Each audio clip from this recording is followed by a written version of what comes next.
Hello everyone, welcome to my channel KP success zone. दोस्तों, NCERT science के class 6 से लेकर 10 सीरीज में आपका स्वागत है। और आज हम लोग करने वाले हैं क्लास 6 का 8वां चैप्टर, जिसका नाम है शरीर में गति।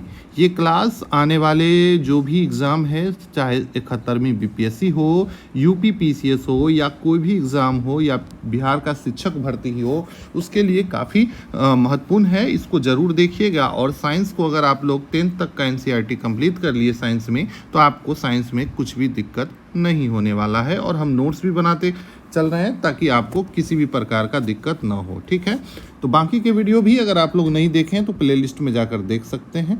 चलिए आज के क्लास को शुरू करते हैं। आज का चैप्टर है शरीर में गति। देखिए, अगर हम शांत होकर बैठेंगे तो आप अपने शरीर में होने वाली गतियों को अनुभव करेंगे। जब हम शांत होकर बैठ जाएंगे और अपने शरीर का अनुभव करेंगे तो आप देखेंगे कि हमारे शरीर में समय समय पर कई प्रकार की गतियां होती है। जैसे अगर हम लोग पलक को झपकते हैं तो क्या एक गति हुई कि नहीं। अगर सांस लेते हैं तो सांस लेते समय भी शरीर में गति होती है। ठीक है, तो इसको गति को हम लोग देखेंगे और कैसे हमारा शरीर में विभिन्न प्रकार की गतियां होती है। हमारे शरीर में स्वतः ही अनेक गतियां निरंतर होती रहती है। चलिए, सबका नोट्स बना दिए हैं पेज बाय पेज, और आपको एक एक चीज़ क्लियर हो जाएगा। ठीक है, देखिए पूरा अच्छे से नोट्स बना हुआ है। एक एक चीज़ इसमें हम पढ़ेंगे और बहुत अच्छे से इसको कवर करने वाले हैं, तो लास्ट तक ज़रूर बने रहिएगा। ठीक है, चलिए, तो हमारे शरीर में क्या है, तो हमारे शरीर में गति होती रहती है, निरंतर होती रहती है। कौन कौन सा गति होती है और कब होती है? तो देखिए, जब हम चलते हैं तो चलते समय भी गति होती है कि नहीं। हमारा पैर गति करता है। टहलना, दौड़ना, उड़ना, छलांग मारना, रेंगना, तैरना, ये सभी क्या है, गति कहलाता है। और ये सभी हमारा एक्टिविटी है, और ये हमारा गति कहलाता है। अब मान लीजिए चलने के लिए हम क्या प्रयोग करते हैं। यहाँ पर देखिए, गाय कैसे चलती है, तो अपने पैर से चलती है। ठीक है, चलती है। मनुष्य भी कैसे चलता है, तो पैर से चलता है। ठीक है, मनुष्य भी चलता है। रेंगता है क्या? नहीं। लेकिन सांप का बात करें तो आप देखेंगे तो सांप का संपूर्ण शरीर गमन करता है और वो रेंग कर चलता है। पक्षी क्या करती है? उड़ती है, वो पंख उसको सहायता करता है, तो पंख और चलने के लिए पैर भी उसका सहायता करता है। तो इसी तरीके से हम सारे जीवों के बारे में पढ़ेंगे। अब देखिए, आगे के पेज में एक एग्जाम्पल दिया गया है कि मानव शरीर और उसकी गतियां में शरीर के कुछ अंगों को किसी भी दिशा में हम घुमा सकते हैं। शरीर का कोई अंग ऐसा भी होता है जिसको हम किसी भी दिशा में घुमा सकते हैं, जबकि कुछ अंग को एक ही दिशा में घुमा सकते हैं। आइए देखते हैं किसको कितना घुमा सकते हैं, कौन से अंग को। यहाँ पर देखिए दिया गया है गर्दन। अब हम क्या गर्दन को पूर्णतः घुमा सकते हैं? क्या 180 डिग्री हम गर्दन को घुमा सकते हैं? तो बिल्कुल भी नहीं घुमा सकते हैं। 360 डिग्री भी नहीं घुमा सकते हैं, तो अंशतः घूमता है। ठीक है, तो अगर आप अपने गर्दन को घुमाइए तो दाएं और बाएं आप घुमा सकते हैं, लेकिन पीछे नहीं घुमा सकते हैं। इसलिए हम कहेंगे कि हमारा जो गर्दन है वो अंशतः घूमता है या फिर मुड़ता है। झुकता भी है लेकिन पूरा नहीं झुकता है। ठीक है, उठता भी है हल्का, तो इसको भी ध्यान रखेंगे। कलाई की बात करें तो कलाई को भी हम अंशतः ही घुमा सकते हैं। ठीक है, उंगलियों को भी अंशतः ही घुमा सकते हैं। तो ऐसे ही आपको अनुभव करना है अपने विभिन्न अंगों को, और कौन सा कितना घूमता है उसको फील करना है और पता करना है, अवलोकन करना है। चलिए आगे पढ़ते हैं। हमारे शरीर को उसी स्थान से मोड़ सकते हैं। देखिए, हम अपने शरीर के जो भी भाग है उसको उसी स्थान से मोड़ सकते हैं या घुमा सकते हैं जहां दो हिस्से या एक दूसरे से जुड़े हो। जहां पर दो हिस्से, मतलब कि दो हिस्से एक दूसरे से जुड़े हो, वहीं पर हम घुमा सकते हैं। आप गौर कीजिएगा, उंगली को भी अगर हम घुमाते हैं तो वहां पर दो हड्डी ज्वाइंट होता है, इसीलिए घुमा सकते हैं। जैसे कि कोहनी के पास ही हम न घुमा सकते हैं। हाथ को देखिए, कोहनी के पास ही घुमा सकते हैं, कंधा के पास घुमा सकते हैं, गर्दन के पास घुमा सकते हैं। ये सभी जगह एक तरह का क्या पाया जाता है? संधि पाया जाता है। इसको बोलते हैं संधि। इन स्थानों को संधि बोलते हैं, और जहाँ से हम क्या कर सकते हैं? घुमा सकते हैं। बिना संधि का घूमना पॉसिबल नहीं है। अब देखिए, संधि में भी कुछ प्रकार हैं उसको हम लोग पढ़ेंगे। अस्थियों को नहीं मोड़ा जा सकता है। देखिए किसी भी अस्थि है, मान लीजिए सीधा कोई हड्डी है, तो क्या हम इसको मोड़ सकते हैं? नहीं मोड़ सकते हैं। लेकिन यहीं पर दो जॉइंट है और यहाँ पर कुछ लगा हुआ है तो ये हिंज टाइप का होता है, तो हम इसको मोड़ सकते हैं। जैसे हाथ में ही आप देखेंगे तो आप हाथ में यहाँ से मोड़ सकते हैं, ठीक है। लेकिन अगर इस बीच पटहा बांध दिया जाए पूरे हाथ में तो क्या मुड़ेगा? तो ये नहीं मुड़ेगा, तो इसको भी ध्यान रखेंगे। दो अस्थि जुड़ा होता है वहीं पर मिलता है। जहाँ पर दो अस्थि जुड़ता है मतलब कि जहाँ पर दो हड्डियाँ जुड़ती है वहीं पर मूर्ति है, ठीक है। तो वहीं पर मूर्ति है और कहीं नहीं मूर्ति है। कुल अस्थियों की संख्या हमारे शरीर में कितना है? तो 208 है, तो इसको भी ध्यान रखेंगे। 206। कुंदुक खलिका संधि, बॉल एंड सॉकेट ज्वाइंट बोलते हैं इसको, बॉल एंड सॉकेट ज्वाइंट। अब एक एक संधि को हम पढ़ेंगे और देखिए ये कुंदुक खलिका संधि जहाँ पर होता है, ये देखिए कुंदुक संधि का यहाँ पर ये वाला हड्डी और ये जुड़ रहा है, ये पॉइंट आप देख सकते हैं। ये जांग की अस्थि है, इसको आप थोड़ा सा जूम कर दें तो देखिए ये जांग की अस्थि है। नीचे कुंदुक खलिका संधि यहाँ पाया जाता है। ये संधि सभी दिशाओं में गति प्रदान करता है। तो क्या हम अपने पैर को गोल गोल घुमा सकते हैं? बिल्कुल घुमा सकते हैं। तो ये संधि सभी दिशा में गति करती है और ये क्या है? जांग की। तो जांग की जो हड्डी होती है उसी को बोलते, ज्वाइंट होता है उसको बोलते हैं कुंदुक खलिका संधि, ठीक है। बॉल एंड सॉकेट ज्वाइंट इसको बोलते हैं। इस संधि द्वारा हाथ को पूर्णतः वृत्ताकार रूप से घुमा सकते हैं, पैर को वृत्ताकार रूप से घुमा सकते हैं। ये आपको कंधे में भी पाया जाता है और कहाँ पाया जाता है? जांघ में भी पाया जाता है, ठीक है। तो इससे हाथ को भी पूर्णतः वृत्ताकार रूप में घुमा सकते हैं। अगला है दोस्तों घुराग्र संधि। घुराग्र संधि बेलनकार अस्थि एक छल्ले से घूमती है। इसमें जो देखिए ये है घुराग्र संधि और इसमें ये बेलनकार अस्थि जो है, यह है बेलनकार अस्थि। बेलन का आकृति कुछ इस तरीके से होता है और ऐसा ही यहाँ पर आकृति देखने को मिलता है। तो घुराग्र संधि और बेलनकार आकृति होता है जो इस अस्थि से घूमता है, ठीक है। उसके बाद देखिए तो ये क्या पूर्णतः घूमता है? हमारा जो सर है तो ये पूर्णतः नहीं घूमता है, यहाँ पर अंशतः ही घूमता है, ठीक है। तो इसको भी ध्यान रखेंगे। एक एक चीज़ को हमने नोट्स बना दिया है और आपको समझने में ताकि किसी भी प्रकार का दिक्कत न हो। अगला है दोस्तों हिंज संधि। हिंज संधि एक दिशा में गति होती है। हिंज संधि से क्या होता है? केवल एक दिशा में गति होती है। आप लोग किवाड़ में देखे होंगे, जो हमारा किवाड़ी आगे पीछे होता है, दरवाज़ा आगे पीछे, उसमें भी एक हिंज ही लगा होता है।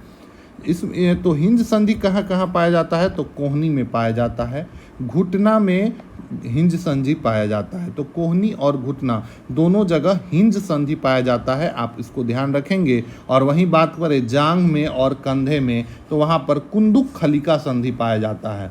तो पूछा जा सकता है आपसे कि हिंज संधि कहाँ पाया जाता है? तो कोहनी में और घुटना में। और कुंदुक खलिका संधि कहाँ पाया जाता है? तो जांघ में और कंधे में। तो इसको जरूर ध्यान रखेंगे। कुंदुक खलिका संधि से हम रोटेशन कर सकते हैं, पूर्ण रोटेशन वृत्ताकार रूप से कर सकते हैं। लेकिन हिंज में क्या कर सकते हैं? एक ही दिशा में गति करते हैं। कोहनी और घुटना को हम क्या कर सकते हैं? एक ही दिशा में गति कर सकते हैं। देखिए जैसे यहाँ पर ये पिक्चर दिया गया है, तो आप यहाँ से यहाँ ला सकते हैं और फिर यहाँ ला सकते हैं, ठीक है। तो यहाँ से यहाँ, बस इतना ही गति करता है हिंज वाले में, ठीक है। कब्जा में हिंज संधि होती है। कब्जा जो होता है दोस्तों दीवार का, उसमें भी हिंज संधि होता है। कई बार एग्जाम में पूछ देता है कि किस प्रकार का संधि पाया जाता है जो हमारा दरवाज़ा है उसमें, तो आप लोग ध्यान रखेंगे कि हिंज संधि होता है। इसीलिए हमारा जो दरवाज़ा है केवल आगे पीछे और एक ही दिशा में गति करता है, ठीक है। अब आगे है दोस्तों अचल संधि। जबड़ा और कपाल के मध्य की संधि को अचल संधि बोलते हैं। जो हमारा मुंह खुलता है, जैसे मुंह खोल के देखिए आपको कि एक प्रकार का संधि यहाँ भी पाया जाता है जबड़ा और कपाल के मध्य में, और इसे बोलते हैं अचल संधि। काफ़ी इंपॉर्टेंट है, एक एक चीज़ को आपको याद रखना है। अब बात करें एक्सरे। एक्सरे क्या है और क्या काम करता है? एक्सरे, इससे हमारे शरीर की सभी कठोर अस्थियों की आकृति का पता करते हैं। जैसे ही आप लोग देखते होंगे कि जब भी चोट लग जाता है और हमको महसूस होता है कि कहीं कोई हड्डी तो नहीं टूट गया है, तो इसके लिए हम जो कराते हैं तो वो है एक्सरे। तो एक्सरे का हम प्रयोग करते हैं, चोट लगने टूटने इन सब चीज़ों में एक्सरे करवाते हैं। ठीक है, चलिए संधि तो आप लोग समझ ही गए होंगे। संधि क्या होता है, तो मोड़, जहाँ मोड़ को बोलते हैं संधि, जहाँ पर दो हड्डी जुड़ती है, तो इसको तो आप समझ ही गए होंगे। आगे दोस्तों कार्पेल क्या होता है। हमारी कलाई अनेक छोटी छोटी अस्थियों से बनी होती है जिन्हें कार्पेल कहते हैं। अब देखिए हमारा जो कलाई है वो बहुत सारे छोटा छोटा अस्थि से मिलकर बना होता है, जिससे हम लोग कलाई कहते हैं। उसके बाद बात करें हमारे मानव शरीर में कितनी अस्थि होती है, तो 206 हड्डी होती है। इसको भी ध्यान रखेंगे। हाथ की अस्थियां, यहाँ पर आप लोग देख सकते हैं कई छोटी छोटी अस्थियां हाथ में पाई जाती हैं, तो इसको भी हम लोग ध्यान रखेंगे। देखिए एक एक चीज़ इम्पोर्टेंट है, तो अगर आप लोग किसी भी एग्ज़ाम के लिए तैयारी कर रहे हैं तो ये काफ़ी इम्पोर्टेंट है। ठीक है, तो इसको ज़रूर पढ़ें और लास्ट तक बने रहें।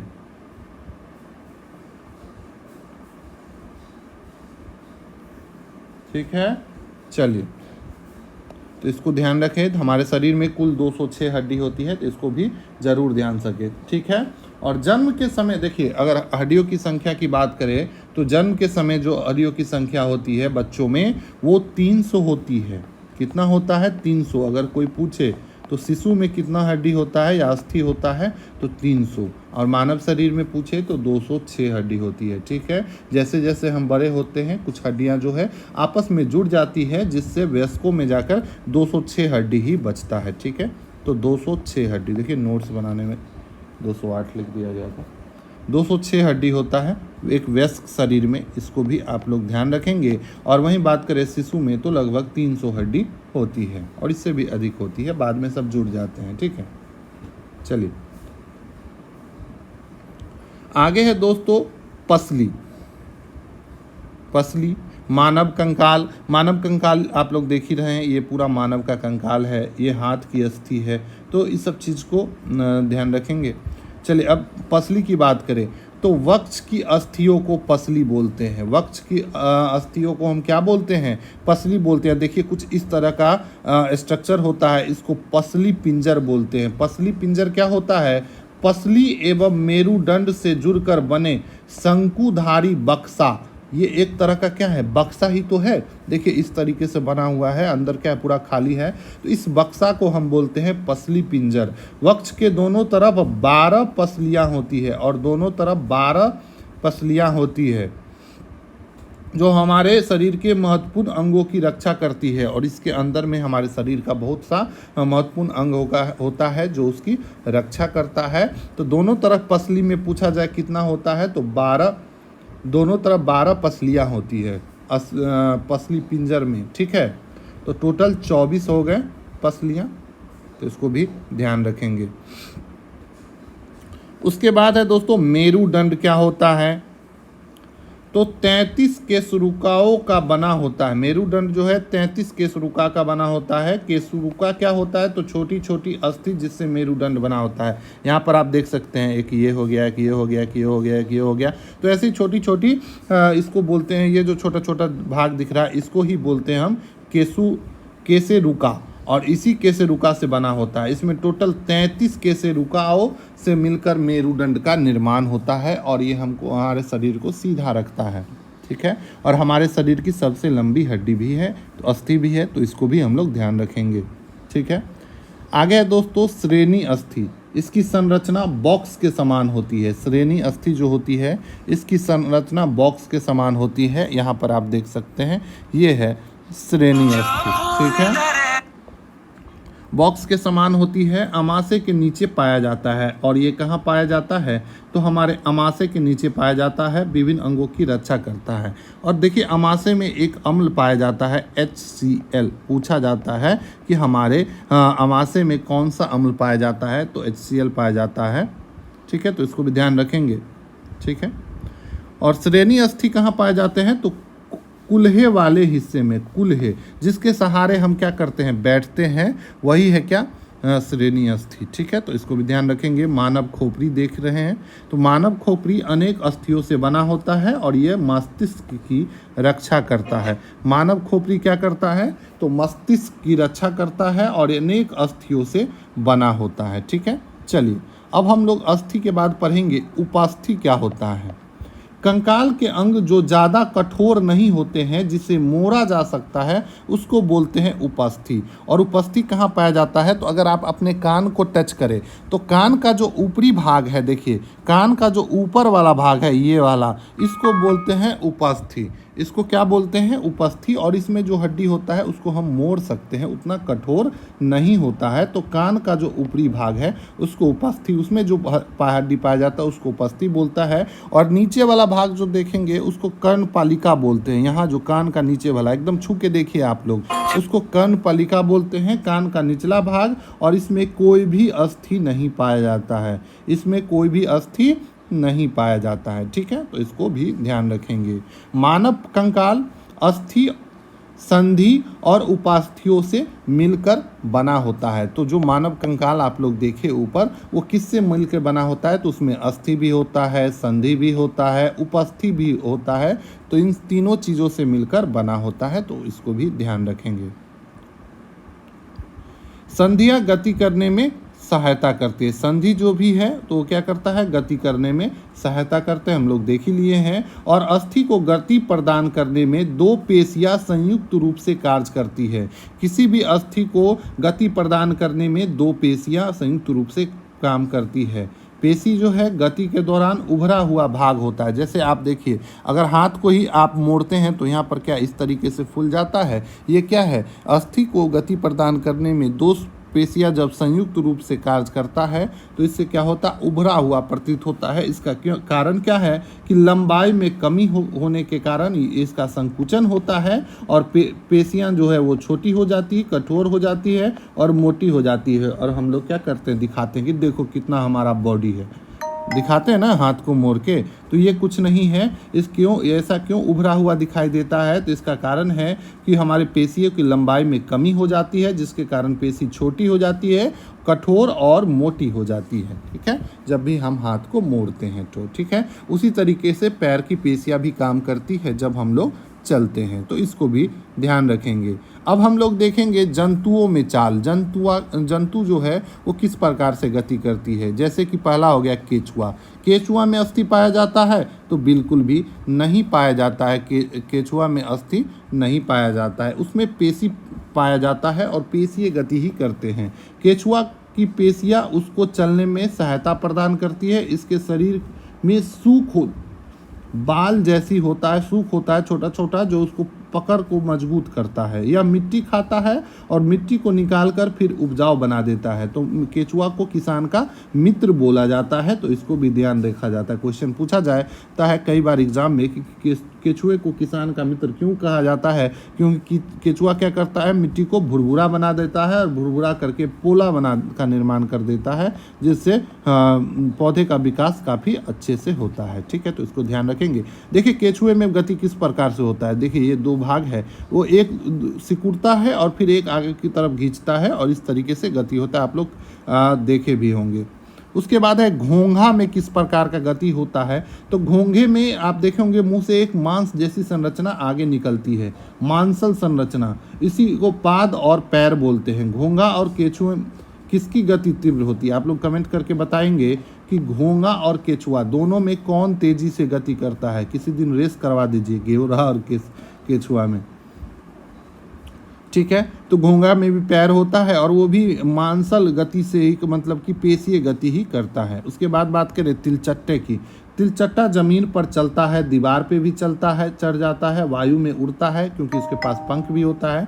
तो केचुए में दोस्तों 3 जोड़ी पैर होते हैं। पूछा जाए कि तिलचट्टा में कितना पैर होता है, तो 6 जोड़ी पैर होता है। कितना, तो 6 जोड़ी पैर होता है और 2 जोड़ा पंख होता है, मतलब कि जिससे सहायता से वो उड़ भी सकता है। अगला पैर संकरे, पिछला पैर चौड़ा होता है और पतला होता है। पैर की पेशियां चलने में सहायता प्रदान करती है तथा वक्ष की पेशियां उड़ने के समय पैरों को गति देता है। ठीक है, तो इसमें भी पेशीय गति होती है, तो इसको भी ध्यान रखेंगे। तिलचट्टा में बारे में सबसे पहले तो इसका पैर याद रखना है, 6 जोड़ी पैर होता है, ठीक है। पंख 4 जोड़ा होता है, तो इसको ज़रूर याद रखेंगे। उसके बाद बात करें पक्षी में, तो पक्षी की संरचना इस तरीके से देख रहे हैं कंकाल की। अस्थियों में वायु प्रकोष्ठ होती है। पक्षियों के जो अस्थि होती है वो हल्की होती है, वायु प्रकोष्ठ मतलब बीच में खोखला होता है, जिससे अस्थियाँ उसकी हल्की होती है और मजबूत भी होती है, और वो उसको उड़ने में सहायता प्रदान करता है। इसका पिछला पैर जो होता है चलने और बैठने में मदद करता है। अगला पैर जो होता है वो पैर नहीं होता है, एक तरह से मतलब कि समझ लीजिए यही रूपांतरित होकर पंख बन जाता है, जो अगला पैर उसको बोल सकते हैं, और इसको उड़ने में सहायता प्रदान करता है। मछली की बात करें तो इसके शरीर में पख होते हैं। मछलियों के शरीर में पख होते हैं जो तैरते समय जल में संतुलन बनाए रखने में और दिशा निर्धारण करने में सहायता करते हैं। देखिए इस तरीके से ये पख लगा हुआ है मछलियों में। गोताखोर को आप लोग देखे होंगे, ये भी पख के आकार का विशेष फ्लिपर पहनते हैं, जिससे जल में तैरने में उनको सहायता प्रदान होता है, ठीक है। चलिए उसके बाद बात करें सांप की। सर्प, इसका मेरुदंड लंबा होता है और पेशियाँ क्षीण एवं असंख्य होता है। इसमें असंख्य पेशियाँ पाया जाता है। सांप में पेशियाँ मेरुदंड, पसली एवं त्वचा को एक दूसरे से जोड़ती है। सर्प का शरीर अनेक वलयों से बना होता है और उसे आगे की ओर ढकेलता है, तो इसको भी ध्यान रखेंगे सर्प में किस तरीके से गति होता है। नोट्स हमने पूरा बना दिया है, ठीक है। एक बुक है जिसकी चर्चा इसमें दिया गया है, इस चैप्टर में है, गेट ऑफ एनिमल। इसके ऑथर है अरस्तु, तो इसको भी ध्यान रखेंगे। पूछा जा सकता है कि गेट ऑफ एनिमल पुस्तक किसका है, तो इसको ध्यान रखेंगे अरस्तु को है, ठीक है, ठीक है। तो इसको भी ध्यान रखेंगे। तो इस चैप्टर में इतना ही था, और आपको आई होप ये चैप्टर अच्छा लगा होगा। इसके बाद आप लोग ऑब्जेक्टिव भी ज़रूर प्रैक्टिस कीजिएगा। जैसे जैसे क्लास बढ़ेगा तो ये चीज़ें भी बढ़ेगी और आप और अच्छे से इसको पढ़ सकते हैं, ठीक है। हमने इसको कवर कर लिया है। नोट्स चाहिए तो आपको एक व्हाट्सअप नंबर कमेंट बॉक्स में दिखेगा, उससे आप व्हाट्सअप कर सकते हैं। ये देखिए पिछला चैप्टर भी हमने पढ़ाया था, पुंकेसर वगैरह काफ़ी अच्छे से, तो पूरा क्लास प्लेलिस्ट में पढ़ा हुआ है। ये 7वां चैप्टर भी पढ़ाया जा चुका है, ठीक है। अगले क्लास में मिलते हैं अगले चैप्टर के साथ। धन्यवाद।